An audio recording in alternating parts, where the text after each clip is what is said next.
Hello दोस्तों, Supriya all subject online classes में आपका स्वागत है। मैं लालू कुमार भारती आज पुनः आप लोगों को क्लास 10वीं के हिंदी का जो है रचना तथा रचनाकार के नाम बताऊंगा, जो कि एग्ज़ाम में ज़्यादातर पूछे जाते हैं और आशा करते हैं कि आप लोग बहुत अच्छे होंगे। और अभी जो है जस्ट विश्वकर्मा पूजा समाप्त हुआ है और मैंने 2 दिन से अभी तक वीडियो नहीं डाला था, इसी कारण से आज मैं ये हिंदी का वीडियो डाला हूँ। और आशा करते हैं कि आप लोग इस वीडियो को ज़्यादा से ज़्यादा लाइक करेंगे, शेयर करेंगे और चैनल को सब्सक्राइब करेंगे। तो ध्यान से यहाँ पे देखिएगा, हम स्टार्ट करते हैं। यहाँ पे देख सकते हैं क्लास 10th है और वर्ग 10वीं है, यानी कि क्लास 10वीं का जो है यहाँ पे हम हिंदी बता रहे हैं। ठीक है, फर्स्ट और सेकेंड यहाँ पर है, दोनों बताएंगे। तो यहाँ पे है रचना, मैंने लिख दिया है यहाँ पर रचना। ये है आपका गद्य खंड और ये है रचनाकार, यानी कि जो कहानी को लिखे हैं या कविता को लिखते हैं उसी को कहा जाता है। गद्य खंड का मतलब होता है कहानी। ठीक है, तो यहाँ पे देखिए पहला है आपका श्रम विभाजन और जाति प्रथा। ये निबंध है, श्रम विभाजन और जाति प्रथा, ये क्या है? निबंध है। और इसके लेखक हैं डॉक्टर भीमराव अंबेडकर। यहाँ पे आप देख सकते हैं लिखा हुआ है भीमराव अंबेडकर। क्या लिखा हुआ है? भीमराव अंबेडकर लिखा हुआ है। अगला है आपका दूसरा नंबर, यहाँ पे देख सकते हैं कि 20 के दांत, ये भी कहानी है। 20 के दांत क्या है? ये कहानी है और इसके लेखक हैं नलिन बिलोचन शर्मा। कौन है? नलिन बिलोचन शर्मा है। तीसरा है आपका भारत से हम क्या सीखे। ये भाषण है जिसको हम लोग अंग्रेजी में स्पीच भी बोलते हैं और इसके लेखक हैं मैक्स मूलर। इसके लेखक कौन है? मैक्स मूलर साहब हैं। अगला है आपका नाखून क्यों बढ़ते हैं। ये ललित निबंध है। नाखून जो है क्यों बढ़ते हैं, ये ललित निबंध है और ये जो है आपका लिखा हुआ है हजारी प्रसाद द्विवेदी जी लिखे हैं। कौन लिखे हैं? हजारी प्रसाद द्विवेदी जी लिखे हैं। आगे बढ़ते हैं, देखिए यहाँ पे पांचवा है आपका नागरी लिपि। ये भी निबंध है। नागरी लिपि क्या है? ये भी आपका क्या है? निबंध है और इसके लेखक है गुणाकर मूले। इसके लेखक कौन है? गुणाकर मूले जी हैं। अगला है आपका छठा नंबर बहादुर। ये भी कहानी है, काफी रोमांचक कहानी है। आप पढ़िएगा तो आपको बहुत मजा आएगा, क्योंकि यह एक छोटा सा बच्चा रहता है और किसी के यहाँ जो है कहानी में देखिएगा यह एक नौकरी करता है और जिसके कारण से घर से जो है मार खाने के बाद ये भाग जाता है। बहुत अच्छा कहानी है। इसके लेखक हैं अमरकांत जी हैं। इसके लेखक कौन है? अमरकांत। सातवां है आपका परंपरा का मूल्यांकन। ये भी निबंध है। परंपरा का मूल्यांकन भी क्या है? निबंध है और इसके लेखक है रामविलास शर्मा। ये कौन है? रामविलास शर्मा जी हैं। उसके बाद अगला जीत जीत मैं निरखत हूँ। यह एक साक्षात्कार है। साक्षात्कार का मतलब होता है इंटरव्यू।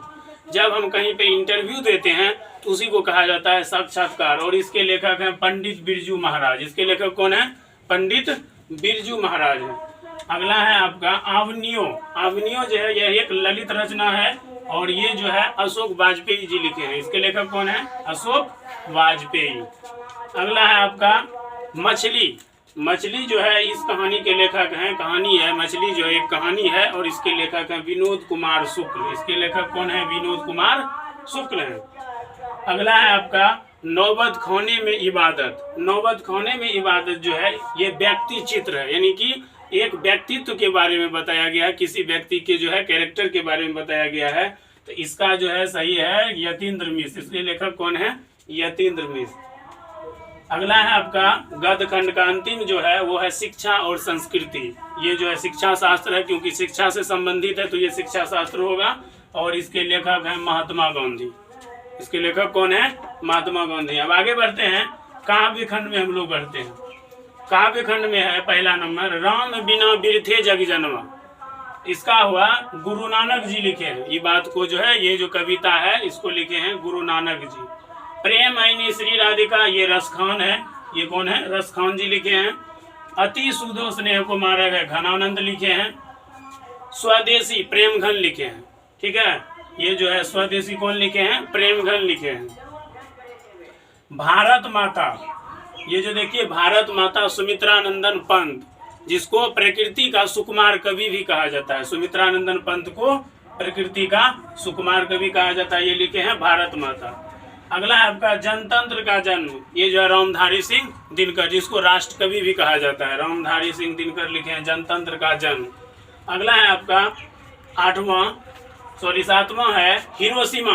इसका जो लेखक है औग्य, इसका जो है पूरा नाम होता है सज्जिदानंद हीरानंद वासयन औग्य।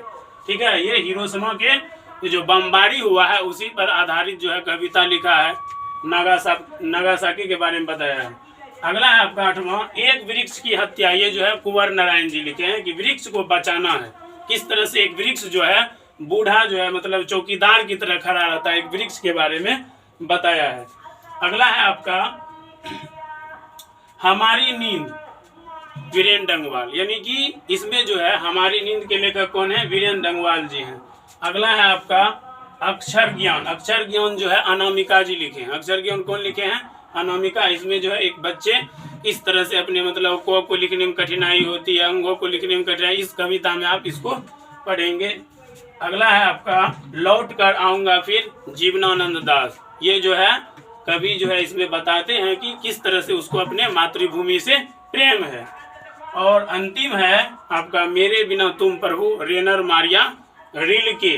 ये जो है लास्ट वाला क्या है, रेनर मारिया रिल्के, मेरे बिना तुम प्रभु। तो ये जो था हिंदी, फर्स्ट हिंदी का जो है मैंने काव्य खंड और गद्य खंड दोनों के रचना तथा रचनाकार का जो है नाम बता दिया है। ये परीक्षा में पूछा जाता है, इसलिए आप लोग इसको ध्यान से पढ़िएगा और बार बार इसको देखने से आपको याद हो जाएगी। आगे बढ़ते हैं, यहाँ पे सेकेंड हिंदी की तरफ चलते हैं। ये जो है आपका सेकेंड हिंदी है, क्या है, सेकेंड हिंदी है। ठीक है, ये जो है आपका सेकेंड हिंदी का दिया हुआ है। पहला है दही वाली मंगमा। ये जो है कन्नड़ भाषा में है, किस भाषा में है, कन्नड़ भाषा में, और इसके लेखक हैं श्रीनिवास जी हैं। इसके लेखक कौन है, श्रीनिवास। दूसरा है ढहते विश्वास। ये उड़िया भाषा में है, यानी कि ये ओडिशा की कहानी है और इसका जो है लेखक है सातकौड़ी होता। इसके लेखक कौन है, सातकौड़ी होता। और तीसरा है आपका माँ, जो कि गुजराती भाषा में है। किस भाषा में है, गुजराती भाषा में, और इसके लेखक है ईश्वर पेटलीकर। और चौथा है नगर, जो कि तमिल भाषा में है और इसके लेखक हैं सुजाता। और अंतिम है आपका धरती कब तक घूमेगी, जो कि काफी अच्छा कहानी है, आप लोग पढ़िएगा तो बहुत मजा आएगा पढ़ने में। ये राजस्थानी भाषा में है और इसके लेखक हैं सावरदैया। इसमें बताया गया है कि किस तरह से एक माँ जो है प्रत्यारित होती है अपने बेटे के द्वारा, महीना महीना पर रहना पड़ता है, 50 रुपये के महीना पर उसको रहना पड़ता है। ये कहानी बहुत ही अच्छा है, आप जरूर पढ़िएगा। तो ये था सेकेंड हिंदी के रचना और रचनाकार, और ये था फर्स्ट का। तो आज के वीडियो में मैंने आपको हिंदी के काफ़ी मोस्ट इम्पोर्टेंट जो है, जो पूछा जाता है, अक्सर पूछे जाते हैं परीक्षा में, राइटर और जो है उसके लेखक और लेखिका जो है, टोटल है इसमें रचना तथा रचनाकार का नाम बता दिया है। और आशा करते हैं कि आप लोग इस वीडियो से ज़्यादा से ज़्यादा लाभ उठाएंगे।